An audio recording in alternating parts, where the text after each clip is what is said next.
सर्वभूतेषु शक्तिरूपेण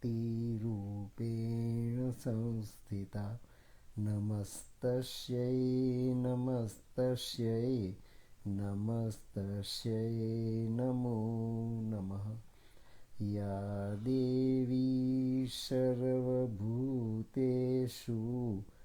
मातृरूपेण संस्थिता नमस्तस्यै नमस्तस्यै नमस्तस्यै नमो नमः। या देवी सर्वभूतेषु मीरारूपेण संस्थिता नमस्तस्यै नमस्तस्यै नमस्तस्यै नमो नमः।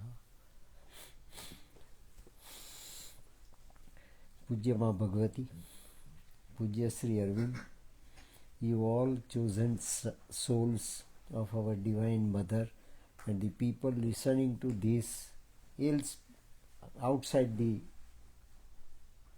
our premises are also equally and deserving chosen souls of the Divine Mother.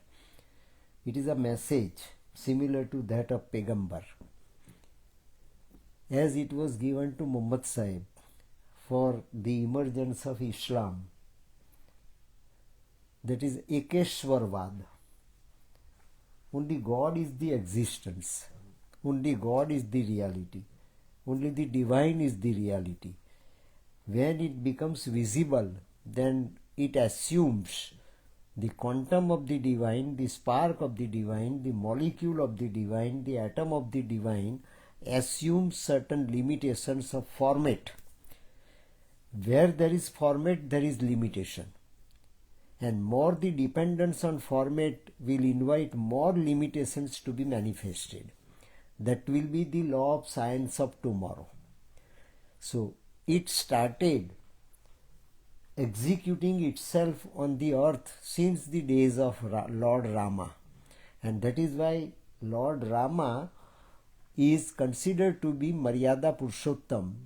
Though he was Purushottam, absolutely supreme as human consciousness, but still is bounded by certain limitations of the universal laws, universal reality, and the nature of our very earth.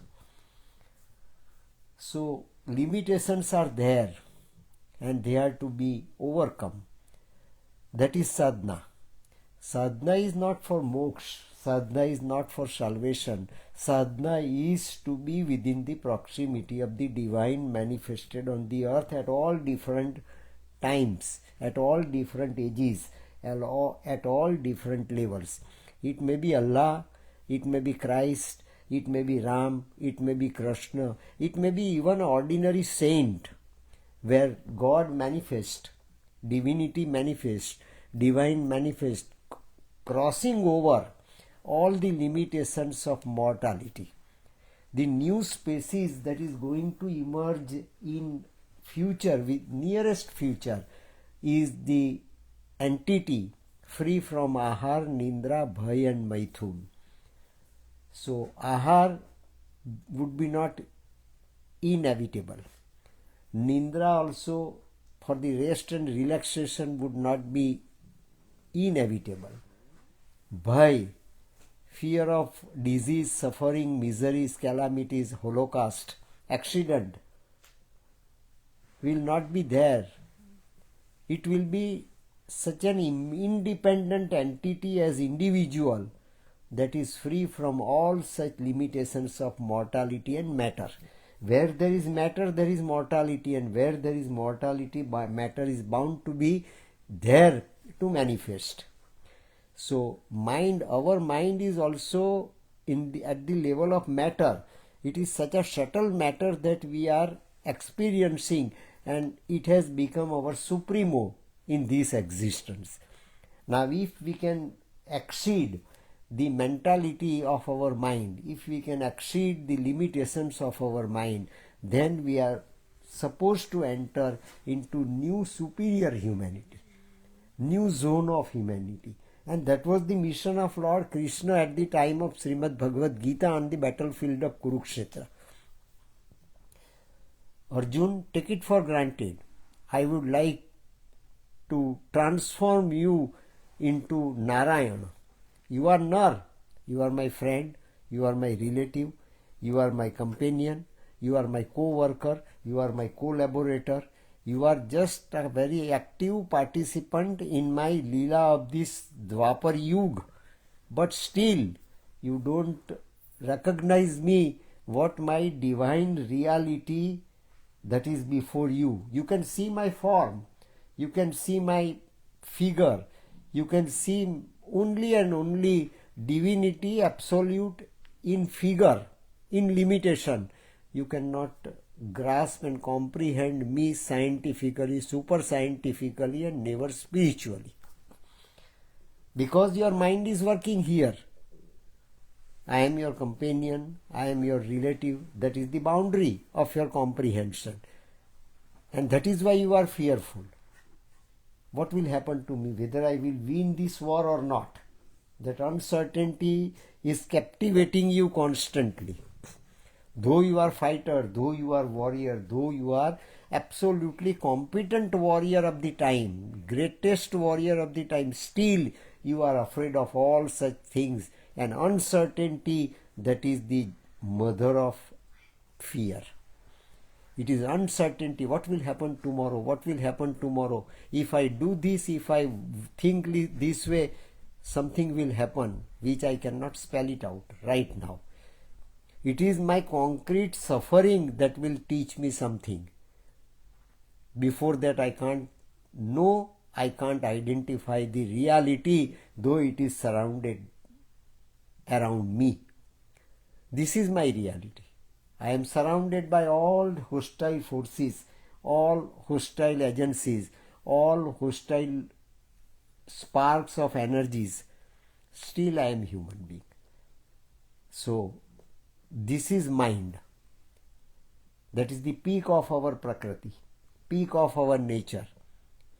It's not the consciousness. Mind is just reflecting consciousness. Still, mind is not de facto consciousness.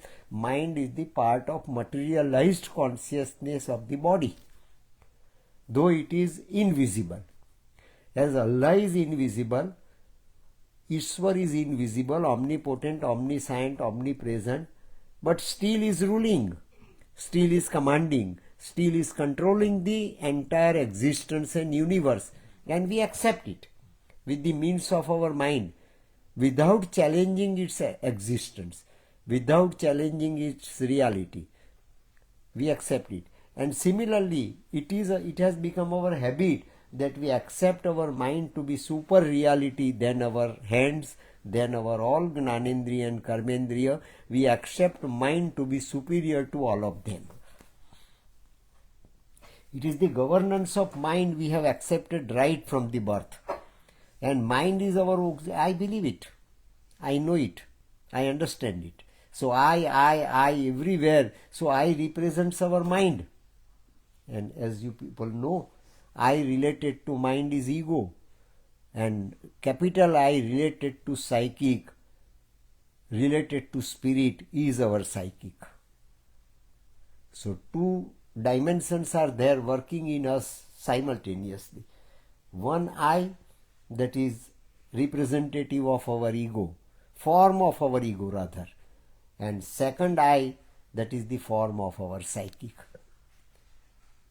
Form of psychic is to be surrendered to the Supreme Divine, whether it is visible or invisible. It makes no difference.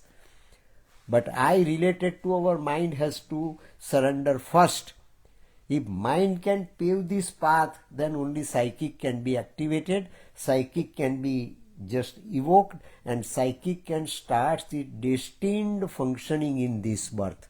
That is our challenge. That is the assignment given to us in this human birth. If our human birth is made meaningful and vigilant at present, what we are supposed to do and what To what extent we are accountable to the divine destiny and divine verdict that is given to our psychic prior to our entry into our body in the womb of our mother. So it starts from that point. We must identify our accountability. We must not simply look to our difficulties, torture, trouble, harassment, disease, suffering and all these things. They are all created by our mind, our mental mind, our materialized mind, our functional physical mind. These are the nomenclatures given by Sri Aurobindo and by Mother to this, and this is what Mother refers to, that this is our mind. The peak of our Prakriti has to be so remolded, transfigured, that it can be a pavement, it can be a passage, it can be a channel for our spirit to open up and for spirit to take reign of our entire being, entire personality, and to fulfill, accomplish the destiny that has been given to us within the time frame, time span that is given to us in this birth. When this material mind is seized with an idea, it is literally possessed by it and can hardly free itself. Mind cannot free itself. Mind cannot get rid of all such clutches of self-created bad habits. All quantum of bad habits was created by our mind, and it cannot get free from it. And we, under one pretext or another, oh, what am I doing? Why I am doing this? It is for my moksha. It is for my nirvana. It is for my salvation. Next time I will have not to come to birth. Next time I have not to come I will have not to take birth. To be free from birth and death. That is my motto in life. We are human beings. This is our motto. For moksha we are doing everything. All spiritual practices, including all different modes of yoga, we are practicing because of the one and one sole objective we have already placed before us is moksha. Mother says no. This is our mental projection. It is not our psychic verdict. Because soul is not visible to us throughout the life. We may live for century, we may live for 90 years, but still we don't get what we are. Our real I is absolutely away from us.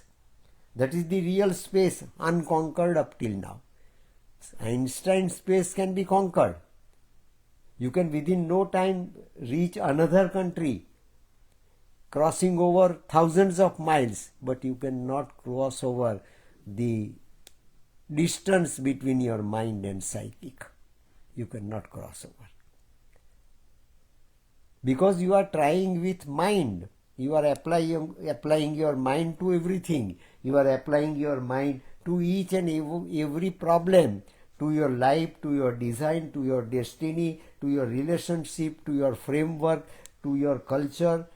Whatsoever is there under the sky is to be accepted, judged, and analyzed by the power of your mind only. So if that mind, it appears to be omnipotent to you, you take it for granted that my I is Bhagwan, my I is God, my I is this and that, but I is related to mind, becomes ego. And ego is to be dissolved. If you want to take one step further in your life, one step upper in your life, if you want to realize, according to Einstein, vertical velocity in your life, then you must get your ego dissolved completely. Unless it is dissolved, because it is limitation. Ego is a great limitation. You cannot spell it out, you cannot point it out, but still it is the ego. Oh, I believe this is like that, not otherwise. Though you are not scientists, you can think of science. Those who are not, commonly speaking, we are not politicians, but we can think of Narendra Modi's plan and design at anywhere, at any place. We are least concerned with the things. We are least concerned with the circumstances.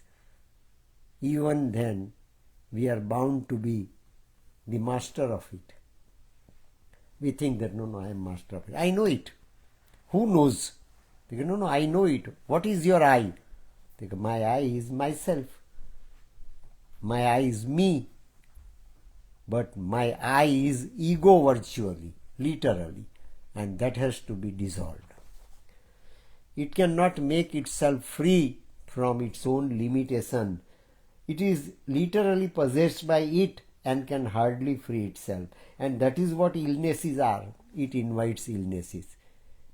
We want to give full safety to our mind, because mind is our power, mind is our reality, mind is our all in all. So it is to be kept in safety, safe deposit vault all the while. Nothing to be given to mind as a shock. Nothing to be given to our mind as uncertainty. Nothing to be given to our mind as jerk, jolt, accident, happening unexpected. That is what the common, very common expectation of our mind. And still our mind proves to be a hero of our life, master of our life. Whatever we do with our mind, with nothing else. Our hearts also work as per the mandate of the mind. That is what we think, and medical science claims it. Our heart is working under the control and command of our mind. That is what we feel. Heartbeats are irregular. That is what first registered by our mind.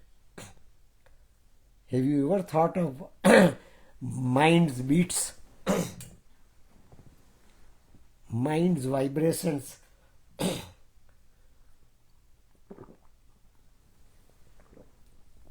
We never think of it.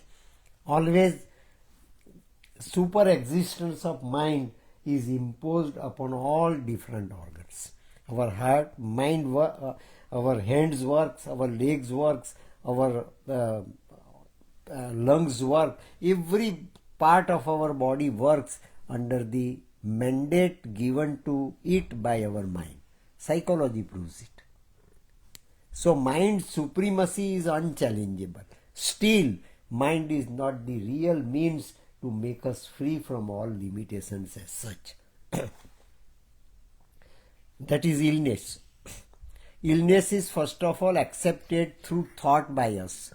Otherwise there is no illness. There is no illness to body. We invite illness. We invite accident. We invite ill will. We invite negativity. Everything that was minus up till now was invited by our thought, by our mind. But we don't and we did not up till now identify it. It is the disease. There is a disease in the body. There is a disease here, there and everywhere.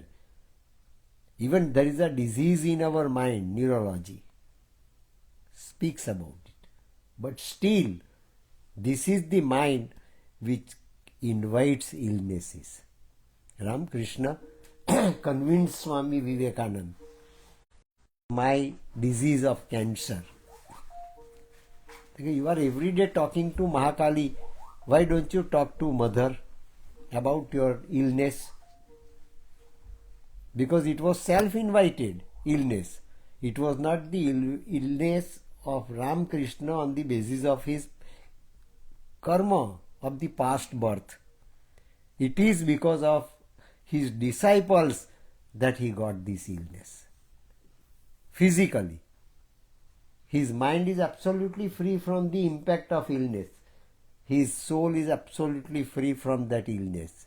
All ever blissful in his own sadhana, ever blissful in his own sequence of the spiritual experiences. He did not bother about his illness, and if we are ill, we all the while just go on bothering and bothering and bothering in such a way that we never find a single moment free from our impact of illness. That is self-imposed impact. But the disease itself is self-imposed by us, unknowingly. In the ancient scriptures, it was linked to a dog's crooked tail. The tail of the dog cannot be straight. Once again, it can get its own original curve. So if you suppress your mind for the time being, it will be once again as it was. So idiotic. So uncontrollable agency. And that is to be rooted out. And it becomes wall. But the wall as such, barrier as such, the obstacle as such is to be removed. If we can go deeper and deeper into our soul, we can find out the light, we can find out the spark of the psychic, our psychic, we can find out the light of the Supreme, Varam Rupam Jyoti, Tamaso Ma Jyotirgamaya. Sri Aurobindo has written, the sun from which we kindle all our suns. All suns of entire cosmos are being kindled by one and one Supreme Soul, Supreme Light, Supreme Power, Supreme Shakti, Maheshwari, Mahalakshmi, Mahakali and Mahasaraswati. Four-dimensional total quantum of energy is there, illumining the entire world, entire cosmos, entire universe. The spark of it is given to us as our soul. And that is Mamai Vanso Jiva Loke Jiva Bhuto Sanatana. It is eternal. It is immortal. Nainam Chinanti Sastrani, Nainam Dahati Pavaka. So the difference between body and soul is not to be rightly spelt out by our mind. It is the work of the psychic within that can give us the true definition. So we should, instead of banking upon our mind, we should make our mind silent for a while. That is meditation, that is concentration, that is contemplation. That is the very first Sri Ganesh of our sadhana, of any yoga, of any practice, of any religion. That is the true, absolute truth being proclaimed by all different religions of the world.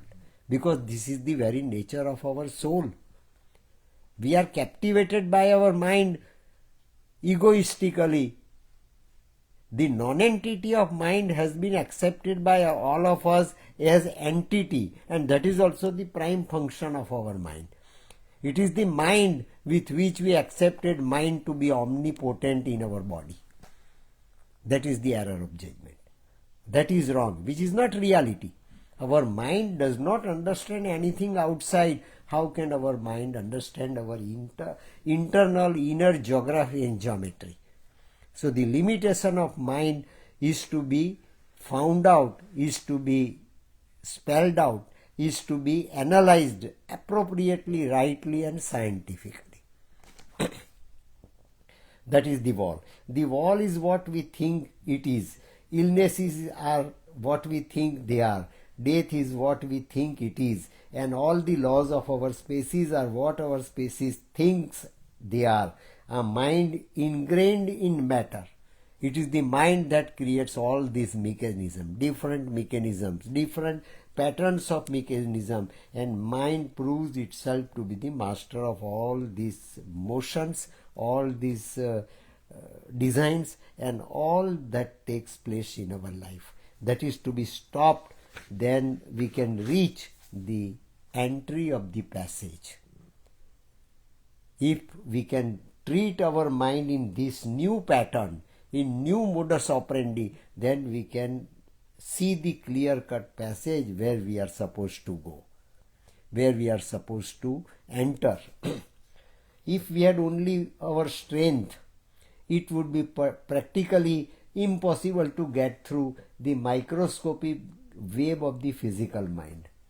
If we entirely depend the mechanism of our mind, there is no guarantee that we can get free from it. Day will come, we will be prisoner of it, just like a spider. Spider creates the web from itself. It is the stuff of the spider that becomes the web.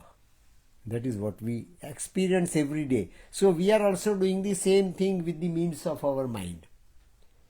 But day will come when we will be the prisoner of our own castle.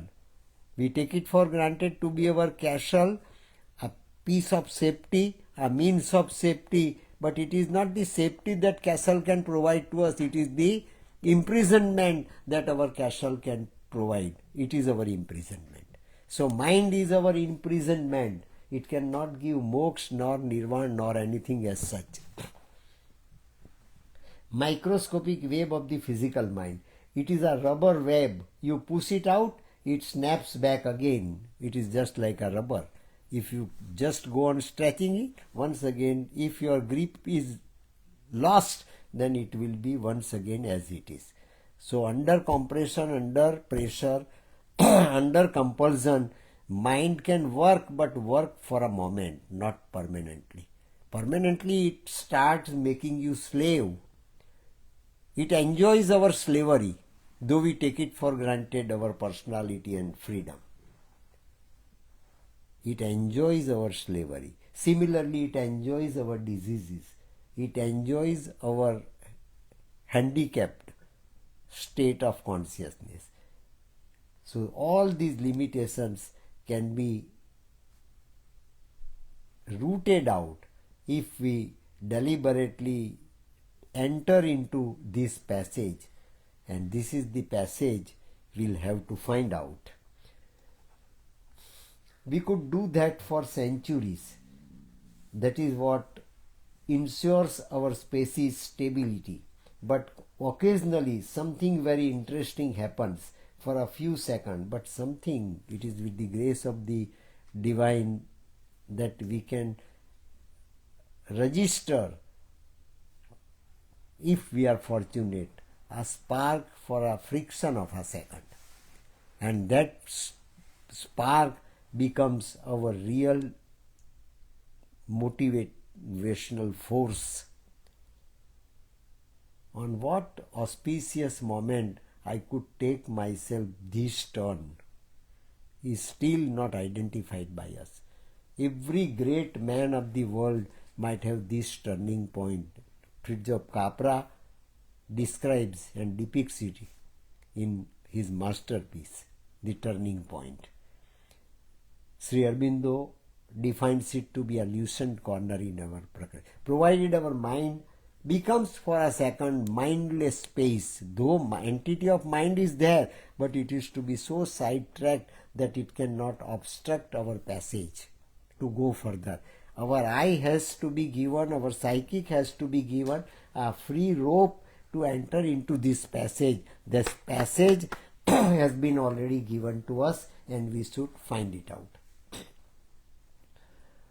And there is an overwhelming invasion, I mean really overwhelming, and we see right away why it only lasts a few seconds, why this sort of experience of self-relaxation granted to us from somewhere else. It's not created by our mind. We feel it, but still we don't forget our mind, because we are the slaves. All the while we can look to it. In Ramayana, Valmiki ji has depicted it, that Sita was all the while looking at Trijata, sitting under the tree in Ashok Vatika. Trijata, you are here, but sometimes I find out a moment where I can remember my Lord Rama. Trijata says that, no, Sita, you are wrong. You are all the while remembering Ram. Ram is existing in your mind. I can see that you are not looking at anything. You cannot not look at the golden peaks and golden palaces of this Sri Lanka, Ceylon. You are looking only and only at your Ram, though Ram is invisible before you. Ram is not here in Lanka. Where is Ram? You cannot know. Still you can remember Ram. This is the real dharma of our mind. God might be somewhere else, distant places, but we should constantly go on remembering and remembering. It is the smruti, it is the memory of the divine that can start making us divine. It is the real smruti of divine that can make us divine. Our mind cannot do it. Few seconds. Adaptation is necessary. If you were suddenly to immerse a carp, say, to a depth of 6,000 feet, it would be crushed, and those seconds persistently recur through the years until the body becomes accustomed to them. Our body also becomes to be under the mandatory governance of psychic rather than illusory governance of mind. The governance of mind is illusory. The governance of psychic is reality. Atmavat sarva bhutesu. That energy being active within can make us yogi. Otherwise we are bhogi. And if we are ignorant of our bhog, we can be rogi. So these three stages are there. Mind only takes us to the stage of rog, disease. Determination, psychic determination, can take us to distinguish bhog and yoga.